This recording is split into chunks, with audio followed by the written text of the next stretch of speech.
اعوذ باللہ من الشیطان الرجیم بسم اللہ الرحمن الرحیم۔ معزز خواتین و حضرات، عزیز طلبہ و طالبات، ڈیلی قرآن کلاس میں آپ سب کو خوش آمدید۔ امید ہے آپ سب خیر و عافیت سے ہوں گے۔ آج ہم پڑھیں گے سورۃ المائدہ، پارہ نمبر 6، آیت نمبر 27۔ لفظی ترجمہ سماعت کیجیے گا۔ وَاتْلُو، اور آپ پڑھ سنائیے، علیہم ان پر، نبأ خبر ابنئے دو بیٹوں کی، آدم کے، بالحق ٹھیک ٹھیک، اذ جب، قربا قربانن دونوں نے قربانی دی، فتقبلا تو قبول کی گئی، من احدہما ان دونوں میں سے ایک سے، ولم یتقبل اور نہ قبول کی گئی، من الآخر دوسرے سے، قال اس نے کہا، لأقتلنک قسم ہے میں تمہیں قتل کر ڈالوں گا، قال کہا، انما صرف، یتقبل اللہ اللہ قبول فرماتا ہے، من المتقین پرہیزگاروں سے۔ معزز ناظرین کرام، اس آیت مبارکہ کا ربط آیات پہلے آپ سماعت فرما لیجئے۔ حضرت موسیٰ علیہ السلام کی قوم کی وعدہ خلافی کو بیان کیا گیا ہے پچھلی آیات کے اندر۔ اللہ پاک نے بتایا کہ انہوں نے وعدہ تو یہ کیا تھا کہ وہ اللہ تعالیٰ کے ہر حکم کی اطاعت کریں گے، مگر جب حضرت موسیٰ علیہ السلام نے ملک شام کے اندر موجود قوم جبارین کے ساتھ جہاد کرنے کا حکم دیا تو انہوں نے قوم جبارین سے جہاد کرنے کی بجائے راہ فرار اختیار کی، تو اللہ پاک نے پھر انہیں 40 سال تک اسی وادی کے اندر رہنے پر مجبور کر دیا۔ حضور نبی اکرم صلی اللہ علیہ وآلہ وسلم جب کفار مکہ کے کفر کو دیکھتے، ان کی سرکشی اور عناد، مخالفت اور دشمنی کو دیکھتے، تو نبی پاک صلی اللہ علیہ وآلہ وسلم بہت زیادہ بے چین ہوتے ان کی آخرت کو یاد کر کے، کہ انہیں آخرت کے اندر میرے انکار کی وجہ سے، میرے لائے ہوئے دین کے انکار کی وجہ سے انہیں جہنم کی آگ میں جلنا پڑے گا۔ تو ان کے جہنم کی آگ میں جلنے کو سوچ کر حضور علیہ الصلوۃ والسلام پریشان ہو جاتے۔ اللہ پاک پھر تسلی دینے کے لیے یہ آیتیں نازل فرماتا۔ یہ جو سورۃ المائدہ کی آیت نمبر 26 کے اندر جملہ آیا ہے، فَلَا تَأْسَ عَلَى الْقَوْمِ الْفَاسِقِينَ، آپ نافرمان قوم پر غمگین نہ ہوں۔ یہ بھی اسی کے حوالے سے آیت کے اندر جملہ آیا کہ اللہ پاک نے تسلی دی کہ آپ ان نافرمانوں پر پریشان نہ ہوں، آپ غمگین اور غمزدہ نہ ہوں۔ اللہ پاک نے ان آیات کے اندر، جن کو ابھی میں پڑھنے لگا ہوں، سورۃ المائدہ کی آیت نمبر 27 سے لے کر سورۃ المائدہ کی آیت نمبر 30 تک، ان آیات کے اندر بھی اللہ پاک نے ایک واقعہ بیان فرمایا ہے۔ واقعہ ہے حضرت آدم علیہ السلام کے دو بیٹوں کا۔ اب اس واقعے میں جو کہ پہلے بیان ہوا، قوم جبارین کے ساتھ جہاد کا انکار کیا بنی اسرائیل نے، اس واقعے کا، اور اس واقعے کا دو بیٹے حضرت آدم علیہ السلام کے، جن میں سے ایک بیٹے نے دوسرے بیٹے کو قتل کر دیا۔ اب ان دونوں واقعات کے اندر کیا مطابقت پائی جاتی ہے؟ وہ مطابقت یہ ہے، اللہ پاک بتا رہا ہے، اللہ تعالیٰ کی اطاعت کی راہ میں بہت بڑی رکاوٹ حسد ہے۔ جب کوئی آدمی حسد میں مبتلا ہو جاتا ہے تو وہ اللہ تعالیٰ کی اطاعت سے دور چلا جاتا ہے۔ بنی اسرائیل کے یہ لوگ جو آپ کے دور مبارکہ میں، آخری پیغمبر کے دور مبارکہ میں جو لوگ موجود تھے، یہ اس آخری پیغمبر کی اطاعت کیوں نہیں کر رہے تھے؟ اللہ پاک نے بتایا، پچھلوں نے بھی اپنے پیغمبر کی اطاعت نہیں کی، موسیٰ علیہ السلام کی اطاعت نہیں کی، اور آپ صلی اللہ علیہ وآلہ وسلم کی بھی یہ اطاعت نہیں کر رہے یہ یہود۔ وجہ اس کی کیا ہے؟ وجہ اس کی یہ ہے کہ ان کے دلوں کے اندر حسد ہے۔ حسد کیا ہے؟ حسد یہ ہے کہ اللہ تعالیٰ نے بنی اسرائیل کی بجائے نبوت کے لیے بنی اسماعیل میں سے ایک نبی کو کیوں چنا؟ بنی اسماعیل کے اندر نبوت کہاں سے آ گئی؟ اگر کسی کو اللہ تعالیٰ نے نبوت دینی تھی تو اللہ تعالیٰ نبوت دیتا بنی اسرائیل کے اندر، جس کے اندر نبوت چلی آ رہی تھی۔ صدیوں سے جس قوم کے اندر نبوت چلی آ رہی تھی، اسی لڑی میں، اسی پشت میں، اسی نسل میں سے نبی آنا چاہیے تھا۔ تو اللہ پاک نے اس کا جواب یہ دیا کہ اے پیارے پیغمبر محمد صلی اللہ علیہ وآلہ وسلم، یہ آپ سے حسد کھاتے ہیں۔ اور اللہ پاک نے بتایا کہ حسد آدم علیہ السلام کے بیٹوں سے چلا آ رہا ہے۔ آدم کے ایک بیٹے نے دوسرے بیٹے کو قتل کر دیا۔ اب جو قتل ہوا اس کی وجوہات علماء مفسرین نے مختلف بیان کی ہیں، لیکن اگر آیتوں کو دیکھا جائے تو آیتوں سے یہ بات سمجھ آتی ہے کہ ایک نے دوسرے کو قتل اس لیے کیا تھا، دونوں نے مل کے قربانی کی تھی۔ قربانی کسی جانور کی بتایا نہیں گیا کہ وہ جانور کی قربانی تھی، بتایا آیت مبارکہ کے اندر اتنا ہی گیا ہے کہ وہ قربانی تھی کسی بھی چیز کی، جانور کی بھی ہو سکتی ہے، کوئی نظر بھی ہو سکتی ہے، کوئی صدقہ و خیرات بھی ہو سکتا ہے، بہرحال وہ صرف قربانی تھی۔ تو ہم یہ نہیں کہہ سکتے کہ وہ جانور کی قربانی تھی، کیونکہ آیت کے اندر یہ بات واضح نہیں کی گئی۔ یہاں ایک چیز اور سمجھ لیجئے، اللہ پاک ارشاد فرماتا ہے بالحق۔ جب بھی کوئی واقعہ اللہ پاک قرآن مجید کے اندر بیان کرتا ہے تو اس کا مقصد ہوتا ہے نصیحت حاصل کرنا، اس کا مقصد ہوتا ہے حق کو واضح کرنا۔ محض قصے، کہانیاں، سٹوریز سنانا، داستان گوئی کرنا، یہ قرآن مجید کا مقصد و مدعا نہیں ہے۔ قرآن ہدایت کی کتاب ہے، سو واقعہ جب اللہ پاک سناتا ہے تو اس واقعے کے اندر وہ پہلو اللہ پاک واضح کرتا ہے جس پہلو کا ہدایت کے ساتھ تعلق ہو۔ جس پہلو کا ہدایت کے ساتھ کوئی تعلق نہ ہو، اللہ پاک اس واقعے کے اندر اس پہلو کو نظر انداز کر دیتا ہے۔ ہم چونکہ واقعات کے اندر، قصے کہانیوں کے اندر کھو کے رہ جاتے ہیں، اور وہ جو ہدایت کا پہلو ہوتا ہے اسے ہم سرے سے نظر انداز کر دیتے ہیں۔ ہم محض اپنے کانوں کی تسکین کے لیے، اپنے نفس کی حظ کے لیے، اپنے نفسانی سکون کے لیے ہم بس کہانیاں سن کے ایک کان سے سنتے ہیں، دوسرے سے نکال دیتے ہیں۔ مگر قرآن مجید جس پہلو کو زور دیتا ہے، جس پہلو کو پوری طرح سے اجاگر اور آشکار کرتا ہے، وہ پہلو ہوتا ہے حق اور نصیحت پذیری۔ اب دیکھیے گا آیت مبارکہ کو، وَاتْلُ عَلَيْهِمْ نَبَأَ ابْنَيْ آدَمَ بِالْحَقِّ۔ آپ ان کو صحیح آدم علیہ السلام کے دو بیٹوں کا واقعہ پڑھ کر سنائیے، دو بیٹوں کی خبر پڑھ کر سنائیے۔ نبأ خبر، ابن دو بیٹوں کی، آدم کے، بالحق صحیح جو درست واقعہ ہے، صحیح واقعہ ہے، آدم کے دو بیٹوں کی خبر ہے۔ وَاتْلُ عَلَيْهِمْ، آپ ان پر وہ خبر بیان کیجئے، اذ جب قربا قرباناً، دونوں نے قربانی کی۔ اب واقعہ تو اتنا ہی ہے کہ قربانی کی دونوں نے۔ فَتُقُبِّلَ مِنْ أَحَدِهِمَا وَلَمْ يُتَقَبَّلْ مِنَ الْآخَرِ، ان دونوں میں سے ایک سے قربانی قبول کر لی گئی اور دوسرے سے قبول نہ کی گئی۔ بس یہی حسد تھا۔ حسد یہ تھا کہ ایک کی قربانی قبول کیوں کر لی گئی اور دوسرے کی قربانی قبول کیوں نہ کی گئی، یہی حسد تھا۔ قَالَ لَأَقْتُلَنَّكَ، اس دوسرے نے کہا قسم ہے میں تمہیں ضرور قتل کر ڈالوں گا، کہ تمہاری قربانی قبول کیوں ہوئی ہے، میری قبول کیوں نہیں ہوئی، لہذا اب میں تمہیں جینے نہیں دوں گا، اس لیے تمہارا جینا حرام کروں گا، اس لیے تمہیں قتل کروں گا کیونکہ تمہاری قربانی قبول ہو گئی ہے۔ قال، پہلے نے کہا انما یتقبل اللہ من المتقین، صرف اللہ تعالی قربانی قبول فرماتا ہے پرہیزگاروں سے۔ تو میرے ساتھ بلا وجہ ناراض ہو رہا ہے، اس میں میرا تو کوئی قصور نہیں ہے کہ میری قبول ہو گئی، اب اس میں میرا کیا قصور ہے؟ اللہ تعالیٰ تو متقین لوگوں کی قربانیاں قبول فرماتا ہے۔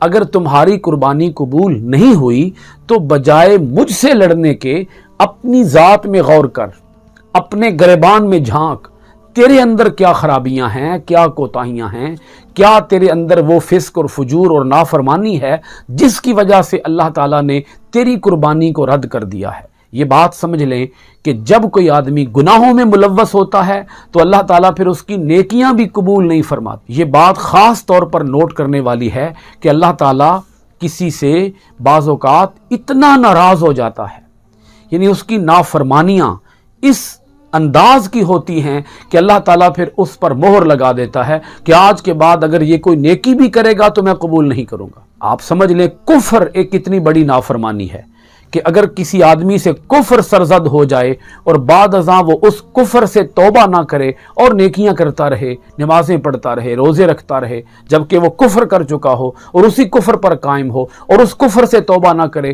تو کیا اللہ تعالیٰ اس کی نمازیں قبول فرمائے گا؟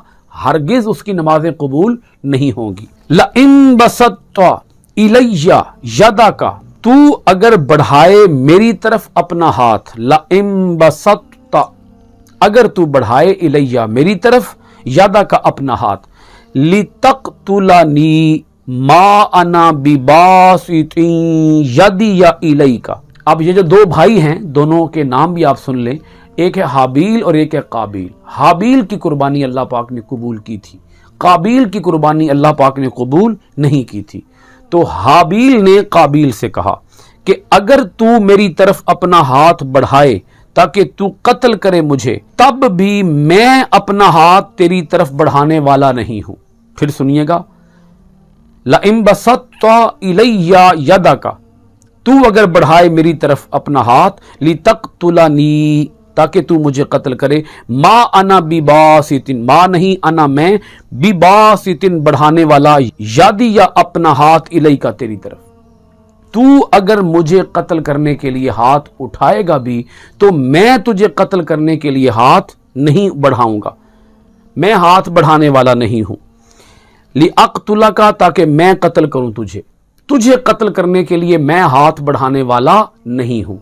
اس کا ہرگز مطلب یہ نہیں ہے کہ حابیل نے ایسے گردن جھکا دی اور قابیل سے کہا لو بھائی مجھے آسانی سے تم قتل کر لو، اس سے ہرگز یہ مراد نہیں ہے۔ اس کا مطلب یہ ہے کہ حضرت حابیل یہ کہہ رہے تھے قابیل سے کہ میں پہل نہیں کروں گا، تیرے دل کے اندر اگر میرے قتل کا ارادہ ہے تو میں تجھے پہلے قتل نہیں کروں گا، یعنی تجھے اس خوف سے تجھے قتل کر دوں کہ تو پھر میرا قتل ہی نہ کر سکے، ایسا اقدام میں نہیں کروں گا، تیرے قتل سے پہلے میں تجھے قتل نہیں کروں گا۔ اس کا مطلب یہ ہے، یہ بات بھی ذہن نشین فرما لیں کہ اگر کوئی حملہ آور کسی پر حملہ کر دے تو اس کے حملے سے اپنے آپ کو بچانا یہ فرض ہے، نہیں انل منکر کا یہی مطلب ہے نا، دوسروں کو برائیوں سے روکنا۔ اس سے مراد یہ ہے کہ اگر کوئی قتل کرنے بھی آئے تو اسے قتل سے باز رکھا جائے، اسے قتل سے بچنے کی تلقین کی جائے، اسے قتل سے توبہ کرنے کا حکم سنایا جائے، اور اگر وہ توبہ نہ کرے، وہ قتل کرنے پر تل ہی جائے، وہ قتل کرنے آ بھی جائے تو پہل کرنے کا حکم نہیں ہے۔ ہاں اگر وہ کوئی اقدام کرے تو جوابی اقدام کرنے کا اسلام کے اندر حکم ہے، جوابی حملہ کرنے کا اسلام کے اندر حکم ہے۔ اپنے آپ کو بچانے کے لیے، اپنا دفاع کرنے کے لیے وار کرنا، یہ وار کرنا جائز ہوگا، درست ہوگا، بلکہ فرض ہوگا کہ اپنی جان کی حفاظت کرو۔ انی اخاف اللہ رب العالمین، میں تجھے قتل کیوں نہیں کروں گا، تیرے قتل سے پہلے میں تجھے قتل کیوں نہیں کروں گا، کیونکہ میں اپنے اللہ سے ڈرتا ہوں، اس اللہ سے جو کہ تمام جہانوں کا پروردگار ہے۔ سنیے گا سورۃ المائدہ آیت نمبر 29، انی اریدو، میں تو یہی چاہتا ہوں، ان تبوء، کہ تو اٹھا لے، بِاسْمِی، میرا گناہ، وَاسْمِی کا، اور اپنا گناہ، میرا گناہ بھی تو اٹھائے، اپنا گناہ بھی تو اٹھائے، فَتَکُونَ، تاکہ تو ہو جائے، من اصحاب النار، دوزخیوں میں سے، وَذَلِكَ جَزَاءُ الظَّالِمِينَ، اور یہی ظلم کرنے والوں کی جزا ہے۔ اب اس کا کیا مطلب ہے کہ میں یہ چاہتا ہوں کہ تو اٹھا لے میرا بھی گناہ اور اپنا بھی گناہ اور تو دوزخیوں میں سے ہو جائے؟ اس کا مطلب یہ ہے، حضرت حابیل یہ کہہ رہے تھے کہ ایک تو تیرا اپنا گناہ ہے تیرے سر پر، جو گناہ تو نے پہلے سے کیے، جن کی وجہ سے اللہ پاک نے تیری قربانی قبول نہیں کی، وہ تیرے اپنے گناہ تھے، وہ تیری شامت اعمال تھی کہ اللہ پاک نے قربانی بھی تجھ سے قبول نہیں کی، تجھے اس لائق ہی نہیں سمجھا کہ اللہ تعالیٰ تیری قربانی کو شرف قبولیت بخشے، تو تیرے گناہ تیرے سر پر ہیں، اور اب جو میرا گناہ ہوگا یہ بھی تیرے سر جائے گا، یعنی میرے قتل کا گناہ بھی تو اٹھائے گا۔ تو میں تو یہی چاہتا ہوں کہ گناہ تیرے سر جائیں، تجھے قتل کر کے میں تیرے قتل کا گناہ اپنے سر کیوں لوں، میں جہنم میں کیوں جاؤں۔ یہ بھی ایک سمجھانے کا انداز تھا۔ دراصل حضرت حابیل اسے منع کر رہے تھے، باز رکھنے کی کوشش کر رہے تھے، باز آ جاؤ، یوں تم میرا قتل کر کے اپنے اوپر 2 گناہوں کے بوجھ ڈالو گے۔ ایک بوجھ تو تمہارے سر پر پہلے سے ہے گناہوں کا، جو تو نے قربانی سے پہلے گناہ کیے ان کا بوجھ تو آلریڈی تیرے سر پر ہے۔ چاہیے تو یہ کہ تو ان سے توبہ کرے، بجائے اس کے کہ تو میرا بھی گناہ اٹھائے، تو باز آ جا۔ یہ سمجھانے کا انداز ہے کہ تو میرے قتل کا گناہ اپنے سر نہ لے، اگر مجھے قتل کرے گا تو ایک اور گناہ اپنے سر لے لے گا۔ لیکن انسان کی فطرت یہ ہے کہ وہ جب کوئی ایک گناہ کرتا ہے تو اس گناہ کو چھپانے کے لیے وہ ایک دوسرا شدید گناہ کرتا ہے تاکہ وہ میرا پچھلا گناہ چھپ جائے۔ سو اسے یہی راستہ آسان لگا، اس نے حضرت حابیل کی بات پر کوئی توجہ نہ دی، اس کے کانوں تک جوں تک نہ رینگی، وہ اسی اپنی ڈگر پر قائم رہا، وہ جو ارادہ کر چکا تھا اسی ارادے پر قائم رہا، اور اس نے کہا کہ میں قتل کروں گا۔ حضرت حابیل نے سمجھایا اور سمجھانے کے تمام تر تقاضے پورے کیے۔ اللہ پاک ارشاد فرماتا ہے فَطَوَّعَتْ لَهُ نَفْسُهُ، پس آسان بنا دیا اس کے لیے اس کے نفس نے، قتل اخیہ، سو اس نے اپنے بھائی کا قتل کر ڈالا۔ قابیل نے حابیل کو قتل کر دیا۔ فَطَوَّعَتْ لَهُ نَفْسُهُ، اس کے نفس نے اس کے لیے یہ قتل کرنا آسان بنا دیا۔ اگرچہ وہ جب قتل کرنے کا ارادہ کر رہا ہوگا تو اس وقت قابیل کے ذہن کے اندر بہت سے خیالات آئے ہوں گے، آدم علیہ السلام کی ناراضی، اپنے باپ آدم کی ناراضی، اسی طرح اپنے بھائی کے قتل کا خوف، اس کے ذہن کے اندر کئی خیالات آئے ہوں گے، مگر اس نے ہر خیال کو جھٹک دیا۔ یعنی جب ایک آدمی کسی بھی برائی کی طرف قدم اٹھاتا ہے تو خیر اور شر کی جنگ چلتی ہے اندر ہی اندر۔ خیر کا بھی جذبہ ہوتا ہے انسان کے اندر، شر کا بھی جذبہ ہوتا ہے انسان کے اندر، مگر کامیاب وہی ہوتا ہے جو شر کے جذبے کو مغلوب کر دے، خیر کے جذبے کو غالب کر دے۔ تو قابیل کے اوپر شر کا جذبہ غالب آ گیا، خیر کا جذبہ مغلوب ہو گیا، کیونکہ اس کا نفس عادی ہو چکا تھا گناہوں کا۔ وہ پہلے بھی چونکہ گناہوں کے اندر ملوث تھا اور آئندہ بھی اس نے گناہوں کی راہ کو ہی اپنایا۔ اگر ایک انسان گناہ کر کے اس گناہ سے توبہ کر لے، اس گناہ سے باز آ جائے، تو پھر اللہ تعالیٰ اس کے لیے خیر کے جذبے کو توانا کر دیتا ہے، غالب کر دیتا ہے، مستحکم اور مضبوط بنا دیتا ہے۔ تو اللہ پاک نے فرمایا کہ اس کے نفس نے اس کے لیے بڑا آسان بنا دیا۔ یہاں یہ بات بھی سمجھ لیں، شیطان انسان کا دشمن ہے لیکن وہ بعد میں ہے۔ شیطان سے بھی پہلے جو انسان کا دشمن ہے وہ ہے انسان کا نفس، وہ ہے انسان کا ضمیر، وہ ہے انسان کا اندر، وہ ہے انسان کا من۔ یہ من انسان کا اگر گندا ہو جائے، میلا کچیلا ہو جائے، اس کے اوپر گناہوں کا زنگ چڑھ جائے، تو پھر انسان اس نفس کے ہاتھوں ہلاک ہو جاتا ہے۔ سو اس نے قتل کر ڈالا۔ فَقَتَلَهُ، سو اس نے قتل کیا۔ فَأَصْبَحَ مِنَ الْخَاسِرِينَ، اور وہ نقصان اٹھانے والوں میں سے ہو گیا۔ آیت مبارکہ دیکھیے گا، سورۃ المائدہ آیت نمبر 31۔ فَبَعَثَ اللَّهُ، پھر بھیجا اللہ تعالیٰ نے، غراباً ایک کوا، یبحث کھودتا تھا، فی الارض زمین میں، لیریہ تاکہ دکھائے اسے، کیفا کہ کس طرح، یواری چھپائے، سوءۃ لاش، اخیہ اپنے بھائی کی، قالا کہنے لگا، یا ویلتا ہائے افسوس، اعجزت کیا قاصر رہا میں، ان اکونا کہ ہوتا، مثلا مانند، ھذا الغراب اس کوے کی، فاواریہ تو میں چھپا دیتا، سوءۃ اخی اپنے بھائی کی لاش کو، فاصبح تو وہ ہو گیا، من النادمین سخت پچھتانے والوں میں سے۔ قتل کرنے کے بعد اسے 2 قسم کے پچھتاوے لاحق ہوئے، ایک قتل کا پچھتاوا اور دوسرا یہ پچھتاوا کہ وہ اپنے بھائی کی لاش کو بھی چھپانے کا کوئی تصور نہیں رکھتا تھا، وہ اتنا بھی نہیں جانتا تھا کہ وہ اپنے بھائی کی اب مردہ لاش کو کہاں چھپائے۔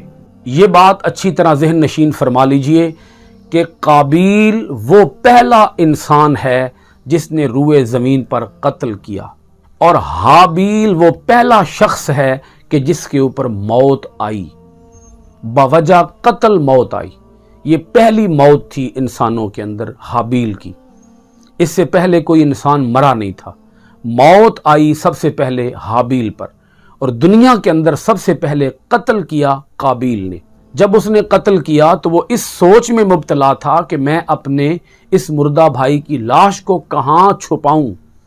اسے کوئی آئیڈیا نہیں تھا، اسے کوئی تصور نہیں تھا، کوئی سکیچ نہیں تھا، اس کا کوئی خیال نہیں تھا کہ میں اسے کہاں چھپاؤں گا۔ تو اللہ پاک نے بھیجا ایک کوے کو، تو وہ کوا زمین کو کھودتا تھا۔ وہ کوا زمین کو اس لیے کھود رہا تھا تاکہ وہ دکھائے قابیل کو کہ وہ اپنے بھائی حابیل کی لاش کو کس طرح سے چھپائے۔ وہ کہنے لگا یا ویلتا اعجزت ان اکون مثل ھذا الغراب فاواری سوءۃ اخی، افسوس، ہائے افسوس، کیا میں قاصر رہا کہ ہوتا اس کوے کی مانند تو چھپا دیتا لاش اپنے بھائی کی۔ وہ اپنے اوپر پچھتا رہا تھا کہ میں اتنا نالائق ہوں، اتنا ناکارہ انسان ہوں کہ مجھ سے تو یہ کوا ہی افضل ہے، یہ کوا ہی بہتر ہے۔ اس کوے نے مجھے سکھایا ہے کہ لاش کو کیسے چھپایا جاتا ہے۔ کاش میں اس کوے کی ہی مانند ہوتا، انسان ہو کر، اشرف المخلوقات ہو کر، مجھ سے بہتر تو یہ کوا ہے جس کو معلوم ہے کہ لاش کو کیسے چھپایا جاتا ہے۔ ایک کوے نے علم دیا، کوے نے۔ یہاں یہ پہلو آیت کے اندر بیان کیا گیا ہے کہ ہمیں دنیا کی کسی مخلوق کو بھی حقیر نہیں سمجھنا چاہیے۔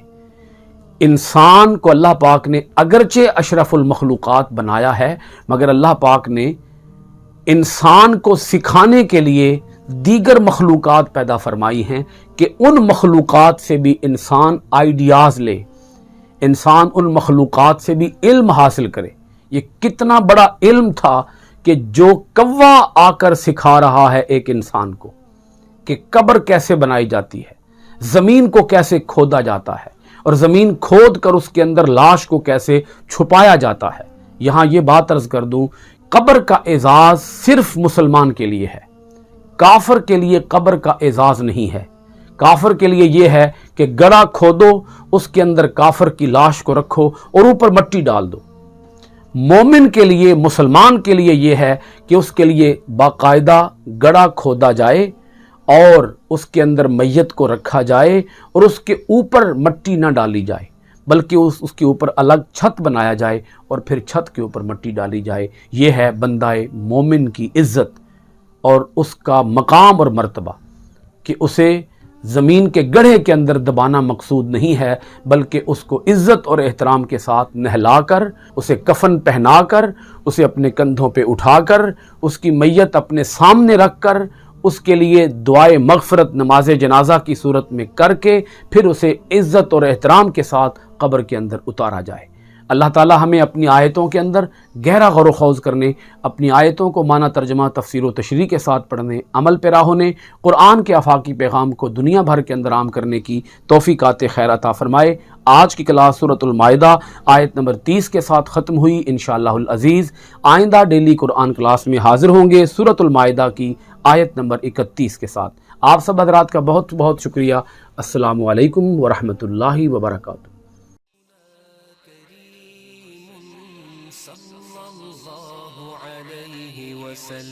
سیدنا کریم صلی اللہ علیہ وسلم، سیدنا کریم صلی اللہ